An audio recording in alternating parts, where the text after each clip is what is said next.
requirements of large taxpayers are different from those of the medium taxpayers and those of small taxpayers. Even the individual taxpayers have their distinct requirements. It is therefore paramount for tax administrations to develop policies that respond to the needs of various customer segments. Quite often, we get accused that because of collection targets, the focus is on only collection and the service aspect perhaps diminishes. But the thrust from the board and management is to ensure service delivery, and that's a journey that has started, and it's an irreversible journey. Technology reduces the burden of manual tasks by automating the processes.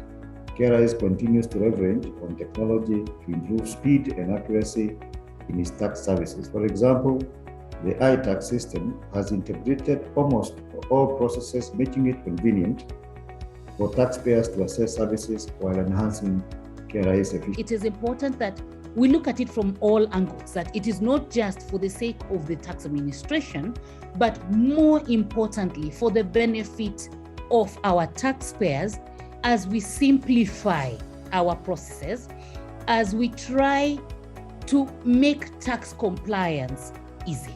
One of the impacts we've had is even in the community, where we come in together as agencies, be it at Moyale or Malaba or Taveta, be it at the border between Namanga, where Kenya and Tanzania are coming in. The community around there has grown, and we've seen impact in terms of businesses cropping up, economic activities coming up. We've had a lot of influence and impact on the community. We've trained a lot of our women, especially, and there's a lot of focus on women and small-scale traders. So there's a lot of that also. Interrelationship of the activities within the tax administration holistically, and put in place interventions that encourage support and collaboration within the tax administration that then reflects out there to the taxpayers. The idea of digitalization is good, but we need also to be ready to implement it so that it can bring a good change. So what are our prospects? We want to introduce the VAT rebate program. We want to extend VAT on digital and online services, following the example of Kenya.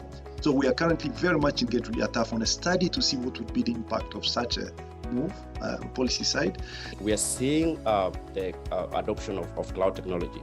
And cloud basically provides the foundation upon which an organization can be able to build modern strategy by not only looking at the on-demand storage and compute, but enabling access to latest analytic and machine learning capabilities, things such as data lakes, which basically helps you to be able to move from a siloed approach and to adopt modern ways of centralized storage of this data.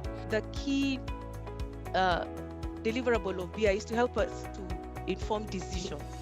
So even if we can use BI to track quality, it can also help us to come up with interventions or actions that we need to do back in our source systems to improve that quality. Data and the protection of and the governance around protecting data for the clients with PII, personal identification information, is very key. And as part of our research here at Institute of Mathematics, we figured out that the other ways is a very interesting field called federated learning, which has been growing over the last 5 years.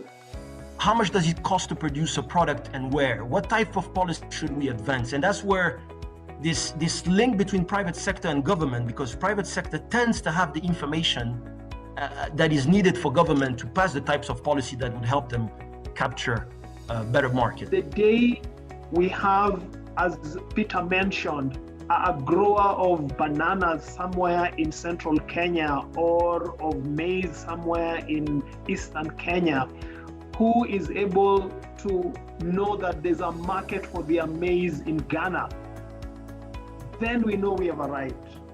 But if you look at it, agriculture is 30% plus in terms of contribution to GDP. The amount of financing from banks going to agriculture is less than 4%. And that 4% is going to exporters. So the key thing is that you're expecting farmers to transform the way they produce, but they're not even able to access capital. So we need to first find ways in which we can give them access to capital and help them transform their means of producing and basically help bridge the food gap that we have.